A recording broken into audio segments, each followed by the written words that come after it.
Well, good morning. Commissioner, are we ready? Yeah. Ready to get started? Okay, thank you.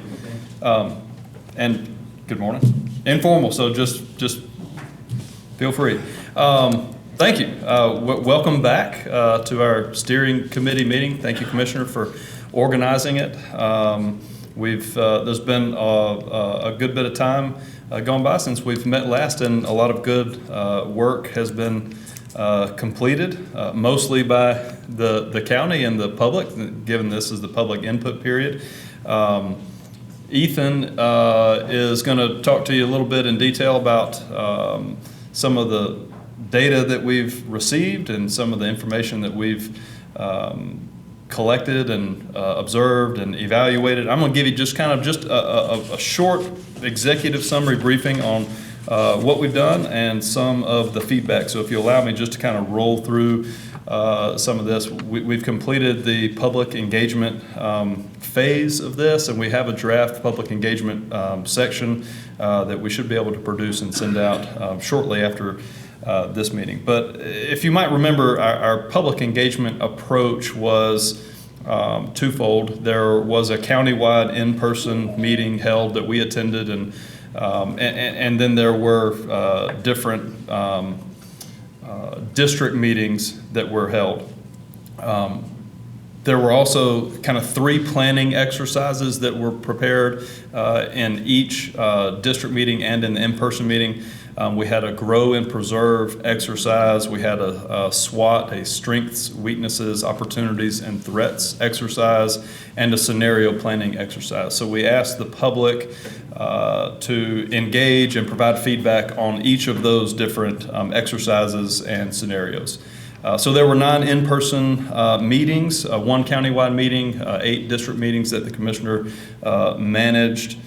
We also performed an online survey that was sent out, and I'm going to go through some of the statistics on those, but there was an online survey available too. It opened on October the 17th and closed on December the 9th, so it was open for almost 2 full months. I think the overall summary regarding public engagement is we felt very positive. There was great response, great feedback, in all manner of feedback in the different ways that we engaged the public. I'll have some of that information I'm going to share with you just briefly. But our thought was that it was excellent feedback countywide. So you really did a great job in getting the word out, and the public did a great job in being interested enough to provide responses. Some of the numbers related to responses. The in-person meetings were attended by 150 people over those 9 meetings.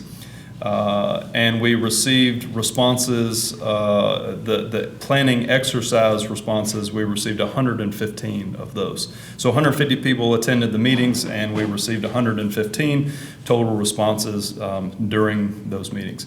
The online survey, again, open for about 2 months, was completed by 273 respondents.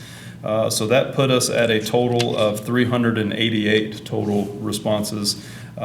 Ethan can go into some of the numbers, but there's some math and formulas that said we really needed 381. We were hoping for 381, so we certainly beat that and had a great turnout.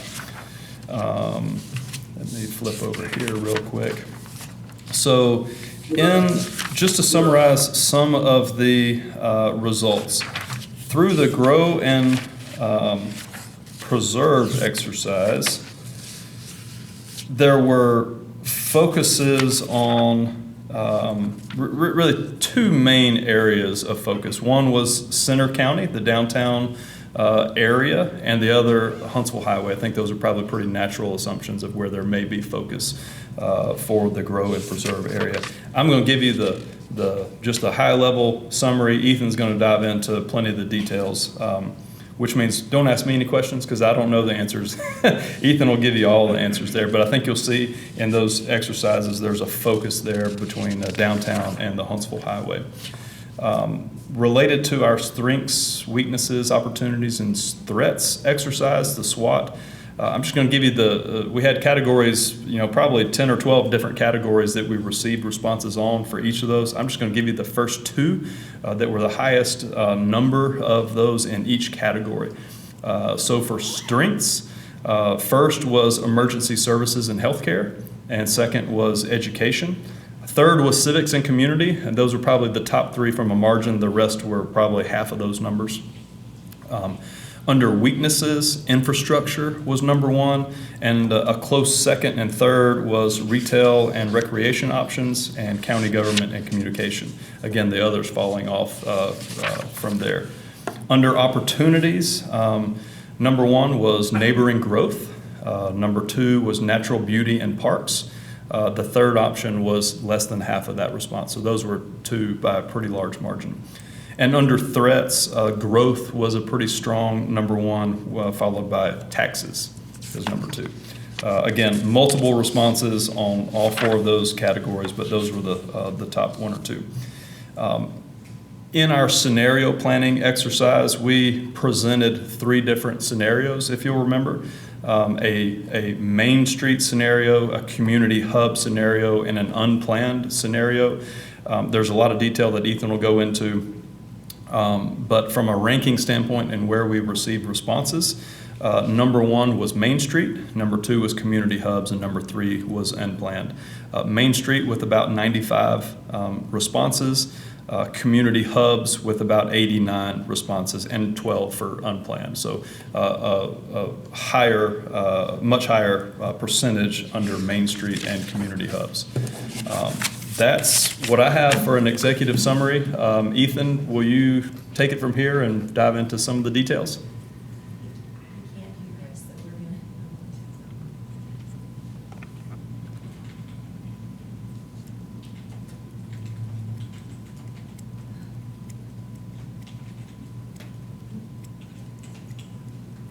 He didn't get to hear my whole speech. No, I'm sorry. Dang it. Okay. All right, good afternoon, everyone. I am just going to get into it. I will be monitoring the chat in case there are problems. I'm going to share my screen here. And what I'm going to do first is go over the document, which is complete. And that is going to essentially be the full and compiled raw data that we collected during the public engagement from October 9th to December 9th is how long the online poll is open. So that's the full and total length of the engagement, in addition to the 8 district meetings and 1 central county meeting. So you'll be able to see all of the data sort of in its original form, and then I will move over to the public engagement chapter of the plan and go over some of the analysis that we got from that data and what it will mean as we finally get into sort of the meat and the end game of the comprehensive plan, which is what are the plan recommendations going to be, what will the future land use map look like, what will the strategic action plan look like? Essentially the end product of the plan, which is the plan itself. What are the county's next steps? But first, I'll go ahead and go over the public engagement appendix. And I also want to preface the chapter. I got an email from someone in the steering committee forwarded to me from Houston or Daniel that sort of asked, is our document going to look like this link that was included in the email? And it had a nice cover page, and everything had been formatted. The PDF had been well laid out. The colors were all coordinated. There was sort of a completeness to the document and a pleasing design. That is what the end document is going to look like. So far, you all have received either Word documents or PDFs converted from a Word document. When we have finished and everybody's had a chance to review each chapter, and send me feedback before we present this to the Planning Commission, before we present this to the County Commission, before we present this to the public for sort of an open comment. It will go through an InDesign process. Adobe graphics will be updated, page numbers will be added, citations will be added. Essentially, we'll go from a rough draft or a first draft form, which is what you all have been seeing, to something much more graphically enhanced and pleasing, a product that we can all be happy and proud of it. But I did just, as we go through the Word document in a moment, I wanted to let you all know that that's not what the end product will look like. The text will remain largely the same, as will the actual content, but it will be laid out and designed to be very aesthetically pleasing, or at least that's the hope. Now, getting into the public engagement appendix, again, this is just sort of the raw data we collected, and it's organized here into three sections, which are the three primary things that we asked during public engagement. The first being grow and preserve, where we asked participants to place a sticker where new housing should be planned, where new commercial should be planned, and where we should plan for preservation within the county. The second one being the SWOT analysis, which you all completed, and we asked the general public to complete by placing sticky notes on the board in the corresponding quadrants as well. All of those were then digitized into Excel, where we just had someone go and read each sticky note and copy it down. And then the last being the scenario planning, sort of if we do have to plan for new housing and new growth, and that is the hope the county thrives. How do we plan for that in a sort of sensitive manner, consistent with the vision statement that the steering committee helped craft, with the community and the culture that everyone who resides in Lincoln County is so proud of. And we sort of presented three broad typologies. One being we plan housing sort of very centralized. This is the main street. The second being sort of community or neighborhood development, where we look at clusters of population and sort of plan to expand those where the growth doesn't look as pronounced. Maybe commercial is not as heavily supported, but it does sort of spread things out a little bit more. And then the last would be business as usual, where we just we take a zoning code, we set it, forget it, and developers want to come in and buy up land in Fayetteville, they can, or if they want to go out and buy up land in the county, wherever they want, as long as they check off the box of the subdivision and zoning code, they can do whatever they want, and the county will just sort of adapt to it, or have that be the expectation, or so widely sort of unplanned. And those were the three that we presented, all with their pros and their cons. And so those are the three sections we're going to move through here through the public engagement appendix. And then within that, these have also been organized from the first poster you're seeing, which you can see now, Grow and Preserve. This board was from our first county-wide meeting, and then we'll go District 1, District 2, District 3, all the way to District 8, and then finally you'll see the online responses as well. I will say we should be very happy with our responses. We got, I think we had probably more than 388, we probably got close to 400 people participating.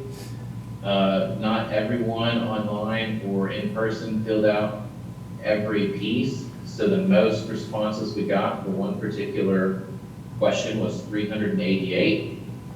If you sort of crunch the numbers for statistical significance, given the population of the county, we needed 380 responses for statistical significance.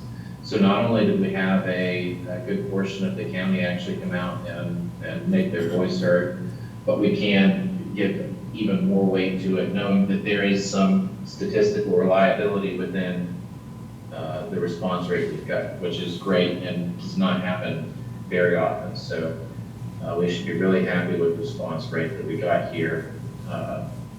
Kudos also to Daniel and the steering committee and the rest of the county commissioners for going out and making each of the 8 district meetings happen. That helped a lot, both in terms of making sure that there was equal opportunity for everyone in the county to make their voice heard and getting additional responses. With that being said, we can see here with the countywide where the clusters are, we see a lot of preservation, and this becomes a theme down in the southern gateway to the county on Huntsville Highway. But then you see also as soon as you get through that gateway and move up Huntsville Highway, you see a lot of people want to plan for new commercial there, and then you see it sort of in or around Fayetteville. We'll go ahead and move into District 1, where you see people want housing in the gateway and are more interested in preservation in the southwest of the county. And I'll just sort of scroll through these. Again, you'll see Huntsville Highway very popular here. Preservation tends to be more scattered about. That's also a theme, once again. Now you see businesses kind of more central to the county seat, the county core, maybe some housing down in the southern part, and then preservation around the more agricultural or undeveloped parts of the land. Here you can see some tighter clusters. Again, maybe a little fight there between whether housing or preservation in the gateway to the south. But as you move up Huntsville Highway, more businesses,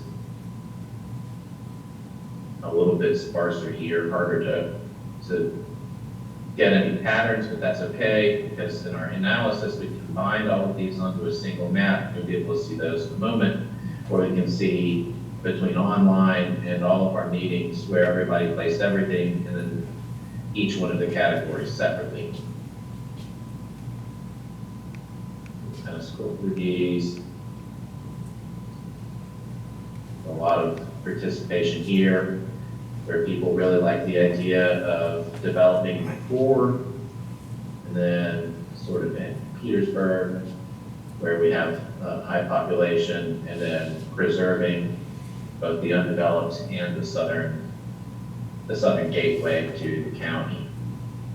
The way that we did this online was not 3 different dots on one map, but it was 1 dot on 3 different maps, which is the best way to format this online.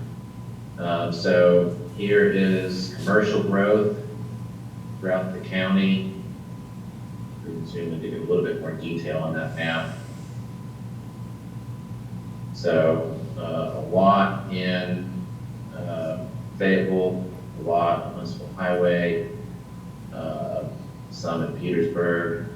Some people were optimistic and hoped that picking outside of the county would count. Unfortunately, we can't plan for that area. So, but in full disclosure here, that's why we have this appendix, so everybody can see where their opinions or dots or comments were recorded and that they were included in the plan. We like to be transparent, so the map was included nevertheless. Here we have preservation. Once again, you can look between this map here, which is commercial growth, and preservation, and see that the preservation is spread out more throughout the county. And then finally, we have residential growth, which looks similar to the commercial growth. It's a little bit more spread out, but also tends to cluster around those sort of community hubs that we talked about and asked about Next, we've got planning for growth. This is the one from our countywide meeting we did for our districts. Community hubs, even growth, Main Street concentrated growth, unplanned, random or developer-led growth.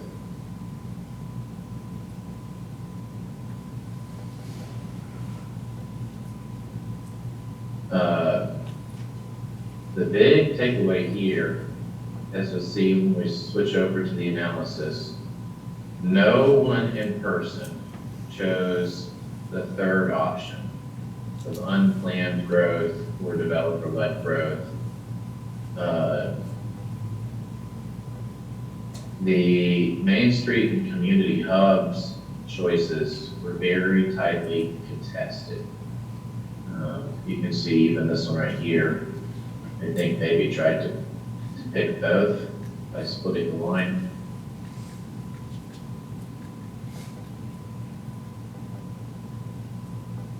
Pretty evenly split here. And then you can see online, we have them ranked from your most preferred to least preferred options. So in person, this would only be one sticker. We can look at response number 1 here. 42% of people, or 60 respondents, chose Main Street. 48%, or 69 respondents, chose community hubs. And 12 people, or 8.5% of respondents, picked scenario 3. So those 12 are the only votes that scenario 3 received. And then you can see they sort of invert as you go down to least preferred, where 105 people selected unplanned. So the people who preferred scenario 1, their second most preferred is going to be scenario 2. And then here you can see that in a bar chart.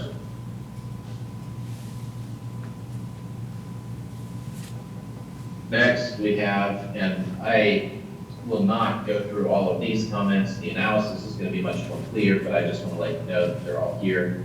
So if you would like to, you can go through and read each and every one of them.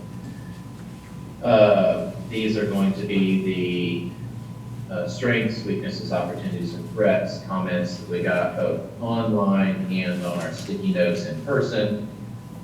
That we'll put into Excel. You can see they're sort of split out. There's a comment, and then this is all the comments we got at our countywide meeting, District 1, etc., all the way down to online. We had 273 total people take the online poll, which is almost 75% of respondents. So most of our engagement came from the online survey. So you also see a large portion then of the comments here are going to be from the online section.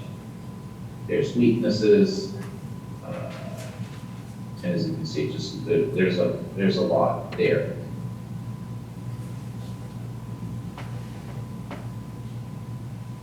And so what I did here was go through each and every one of these comments in each section and sort of determine, categorize these, and some comments fall into multiple categories, and kind of basically identify the problems that each person is complaining about, or the strengths that each person has identified and is happy with, and classify those to where we can see where the bulk of our comments are going. Here is our public engagement document. This will be sent out to you hopefully by end of day. I've made a few, I sent this to our editor, and I've gotten a few comments back that I have made just to revise some typos and maybe clear up some confusing language.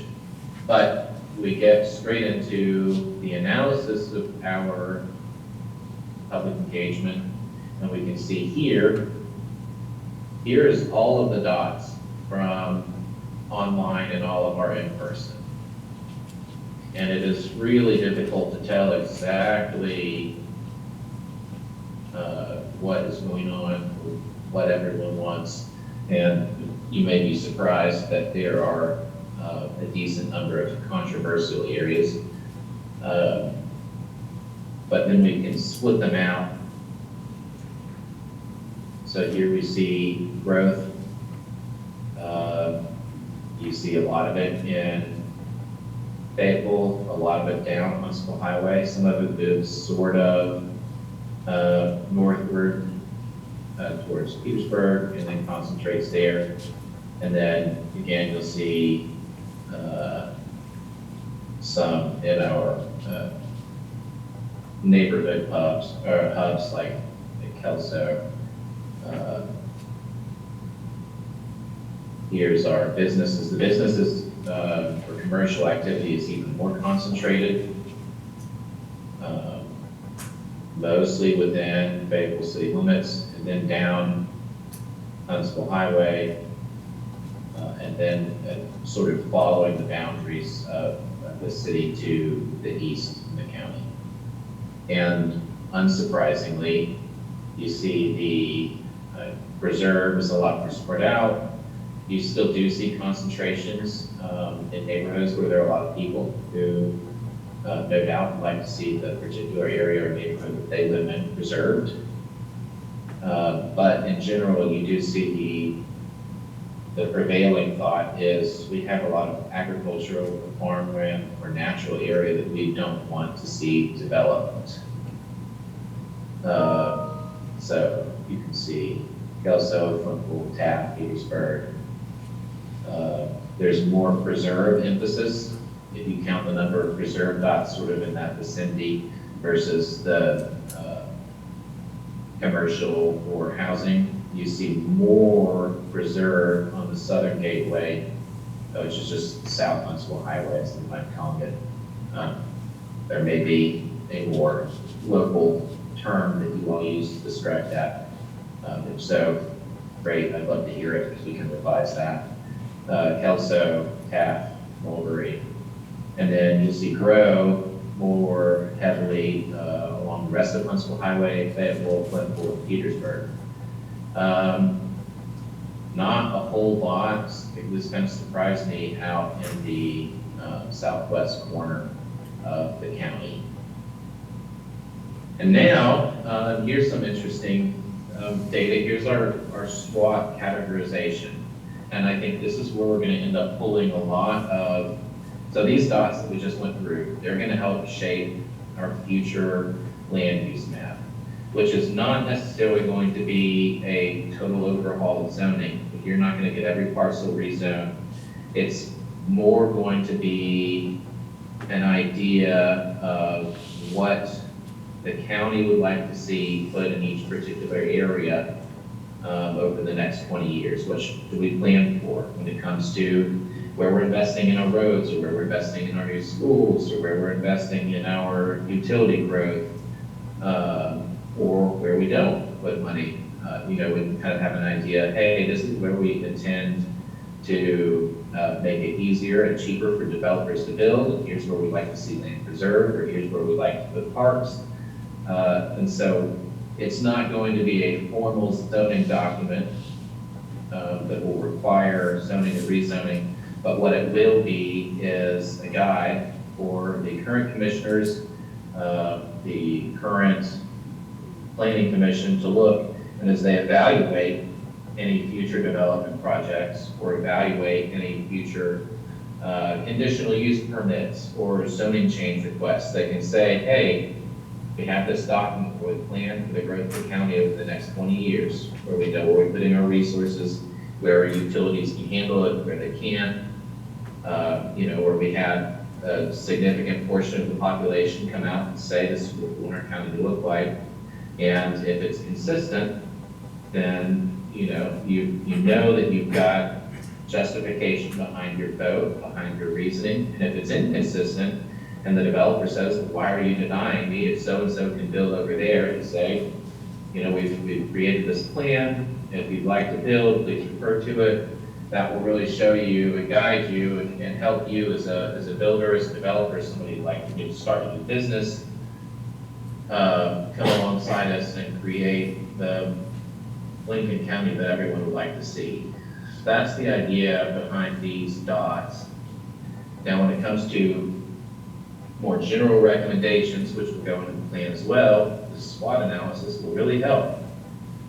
Here's what people broadly thought strengths, the county's strengths were. Emergency services and healthcare, we got a few comments about the existing healthcare facilities, a few comments about fire and EMT. The vast majority of these were the sheriff. Sheriff's deputies, sheriff, good response times, low crime, approachable deputies, etc. And again, you can go through and read the strengths yourselves and see all the comments and sort of how they're distributed. But the vast majority of emergency services refer to sheriff and police protection. Education. People like the quality. They recognize that, despite the maybe constraints of the county in terms of its population or the budget and tax base, which a lot of people recognize later in the comments, the education is in the top half of the state. It performs well. The extracurriculars are good. There is a little bit of contrast between the quality of the education and sort of acknowledging that the schools might start to be overcrowded soon. And you can see that sort of in threats later. But a lot of people are very happy with the quality of the school system. Civics and community. People who like the Lincoln County way of life, or like the small town charm or feel, or love our town square, and those sort of comments, or we like our county museum. All of those got classified into civics and community. Quality of life tended to be comments like low quality or low cost of living, maybe not a lot of traffic. Agriculture was anything that specifically called out farming or agriculture land. Natural beauty parks called out undeveloped land, parks or the river. Infrastructure and utilities tended to be comments about Fayetteville Public Utility, and recognize maybe not a lot of power outages, or very consistent, good customer service, growth and development, industry, government, voting. A few of those here you'll see later in the weaknesses or threats. I think more people are maybe unhappy than happy with that. Tourism, that would include stuff with Main Street, and then cost of living specifically, which also is included up here, quality of life. But you can see there's really 45, 37, 36, and then a drop off all the way down to 16. The majority of people found these top three as the primary strengths of the county. And I break that down in these paragraphs here. Moving on to weaknesses, there's also a clear top of the three, where third place is 37 counties, fourth drops down to 23, then you have a few in the teens, and then down into single digits. Infrastructure. That wasn't any one particular infrastructure. That included complaints about poor road quality. That included complaints about water lines that leak, or lack of sewer, or lack of utility access, or aging utilities that are going to need to be replaced and that will be expensive, or the lack of communication between the county and city public utilities. And again, if you want to see the specifics, you're welcome to go through and read each of the comments. But that is what infrastructure encompasses. Retail and recreation options.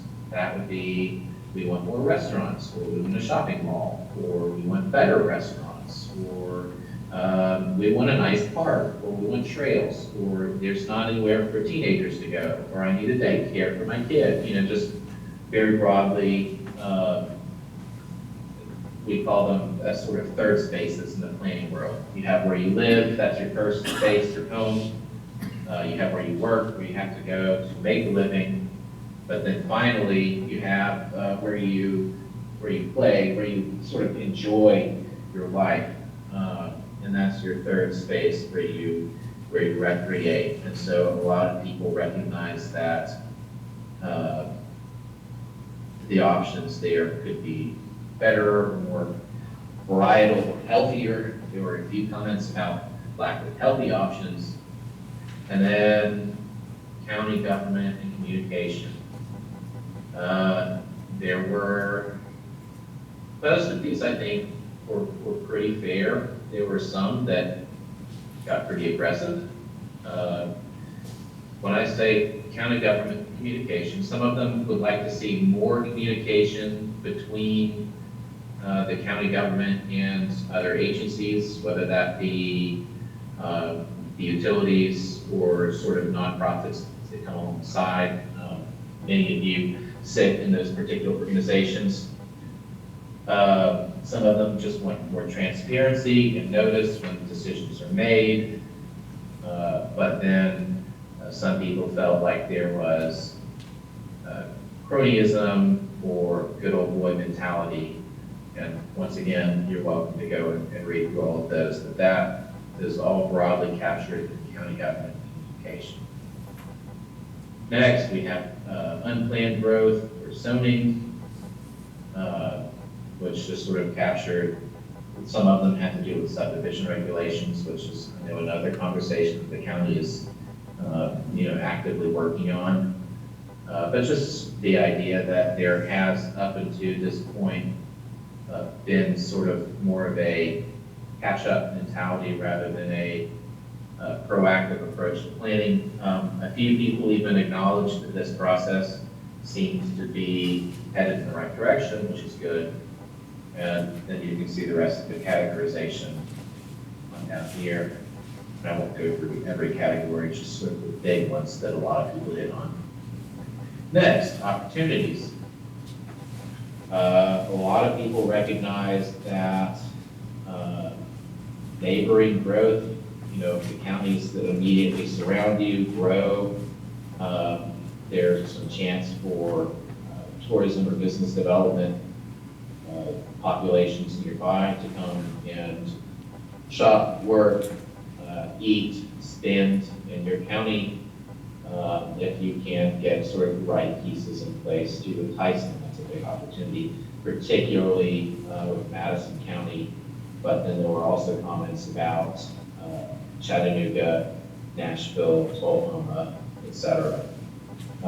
Second, by a thin margin, was natural beauty and parks. The Elk River encompassed a lot of this. People, I think, really like to see some recreational opportunities that really leverage the beauty and strength of the river that runs through the entire county. Next is growth itself. People did acknowledge that growth in the county would help with a lot of the things that they would like to see weaknesses. If you want more business or better businesses or nicer restaurants or higher quality shopping opportunities, or maybe you like the shopping opportunities, but there just aren't enough of them, that requires people who are willing to spend money, and people that requires some sort of population growth. So people recognize there's an opportunity there for growth. Then you see agriculture, education, community, the town square, which kind of goes to the beauty of the county, also kind of to the growth. And then finally, we'll move to threats. Growth was the overall number one threat. People recognize it as an opportunity. There's also a prevailing thought that population growth will destroy the community that exists within the county. That is going to be really the major balance that this plan is going to have to strike. And I'll get into how we can approach that when I start to talk about our next section, which is going to be the land use map and recommendations. The action plan will have to come out of that, because we won't be able to know what we're acting on until we know what we're going to recommend. But those are going to be sort of the next two big pieces that we'll work on over the next 4 to 8 weeks. Is sort of my hopeful timeline. Taxes. A lot of people think the tax rate is too high. A lot of people don't like the temporary, I put that in quotes, wheel tax. That's the gist of it. Because there were also comments about the declining population, again, which runs contrary to growth. You can't recognize our declining population as a threat and also our growing population as a threat. There has to be some sort of balancing act there. And then recognize tax base. If your population is shrinking, that means the number of people who are paying taxes is getting smaller. So to maintain the same amount of revenue, to maintain the services that the county provides, they'll either have to tax the smaller population more, or they will have to cut services somewhere. I do think that there may be in the taxes category some people that are confusing the tax rate or the millage rate with just the fact that property becomes more valuable. You pay more in taxes even if the millage rate hasn't changed. But that's an indication of something positive, because that means that your land or property has grown valuable, the market value's gone up. And so that's another thing to balance as well. People want their property value to go up. It's a bad thing if your property value is going down. In fact, a lot of people say, oh, too many people move in, all of our property values will go down. But they also complain when their property values go up and their tax value increases.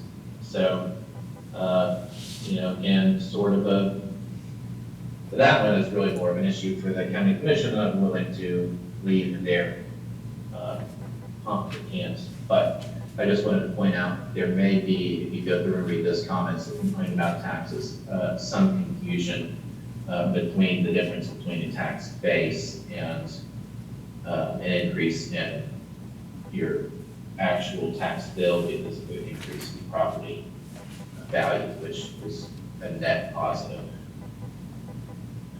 This one didn't really distinguish itself in the top 3, maybe a top 2, but then 23 to 18 is not a huge drop off. So really it's more like a top 5 or 6, top 6. Threats, neighboring opportunities. A lot of people are worried, just like they recognize that we maybe take advantage of growing populations outside. They're worried that the county might get left behind and people will leave for opportunities nearby, thus compounding the aging or declining population. And then there were a decent number of crime and drug complaints. I don't have the sheriff or police or compiled FBI statistics to know how founded those fears were, but it is sort of an interesting contrast that we had so many people who were happy with the sheriff's office and the low crime rate, and then a decent number of people who recognized crime as a major threat. But that number is, as 13, is much smaller than people who were overall happy with emergency services. So that right there is a big takeaway.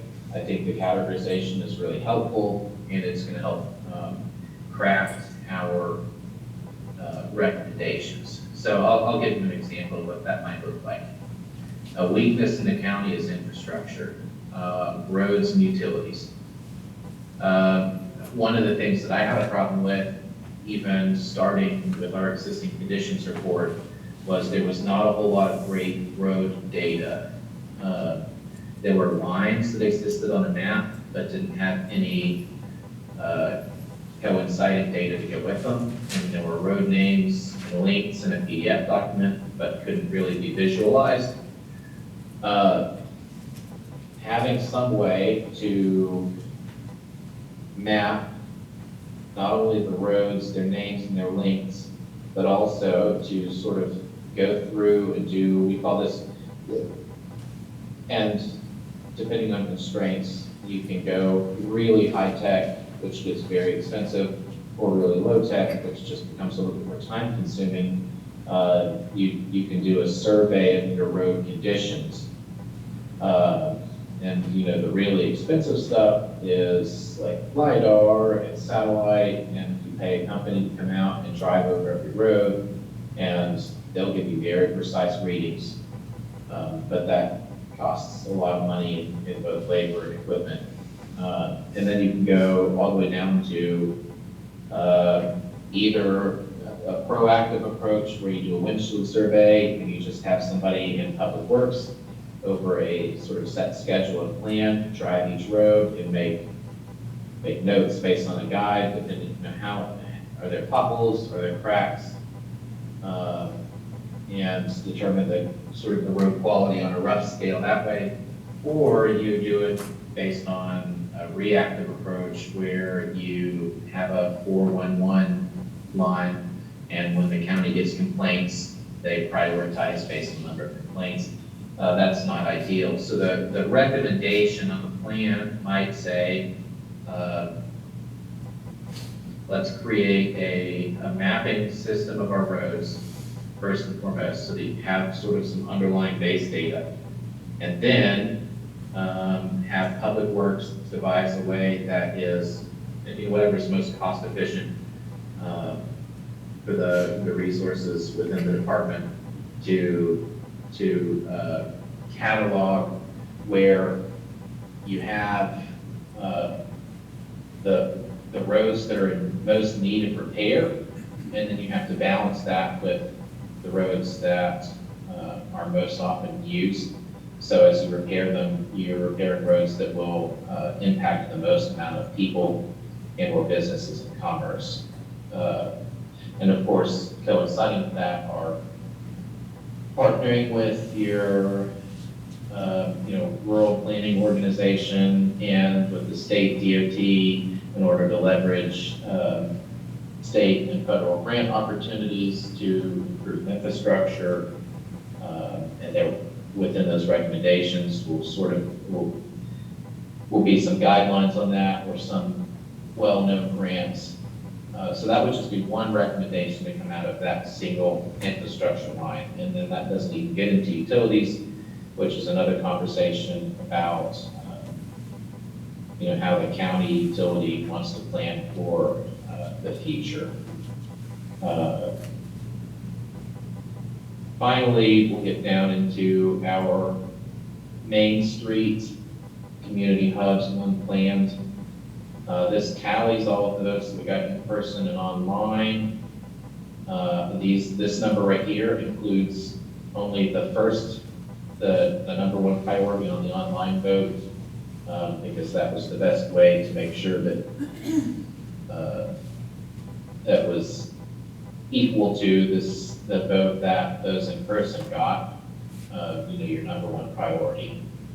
And you can see that Main Street, for an emphasis on growth, sort of around the downtown square within Fayetteville, got the most amount of votes by a pretty slim margin, 95 to 81. But both Main Street and community hubs greatly outweigh the unplanned. So that will help with the creation of the future land use map as well. And what I think I will do, sort of as we wrap up here, because I see time is running short, I'll have some homework for you all. I will send this out. You'll get a PDF version of both the public engagement chapter and the appendix, public engagement appendix for your reference. And I will do a first draft of a future land use map. And you'll get that before our next meeting for discussion. But what I want from you all is to really look at the SWOT, what you all came up with your SWOT, and with what the county as a whole has come up with as weaknesses and threats and opportunities, and think about recommendations that we may make to improve that the county itself can leverage. Not necessarily that nonprofits or community groups could do to help, because those, while important, are outside the scope of this particular plan. And I'll come up with a list of recommendations as well that I'll send out along with the first draft of the community, or the future land use map. And that will hopefully, if we're planning on 4 to 8 weeks for this segment, then we'll plan on everybody having those in 3 to 4 weeks, so that when we next convene, people will have more than a weekend to look over before our meeting, and send Daniel, us, Houston, and myself any questions or thoughts that you have. And with that, I suppose, seeing as I can't take questions right now, I will, if everybody's outraged by this, blame Houston, not me, and I will turn it back over to Houston and Daniel. Thanks, everybody. So he cannot hear us, right? Okay. I wanted to just wrap up real quick and share with you a few of the highlights that of the public input that I read. As we mentioned, under the strengths section, a significant strength was noted as your sheriff's department. One of those comments said, as a strength, noted as a strength, that one state trooper that catches everybody. So I thought that was interesting.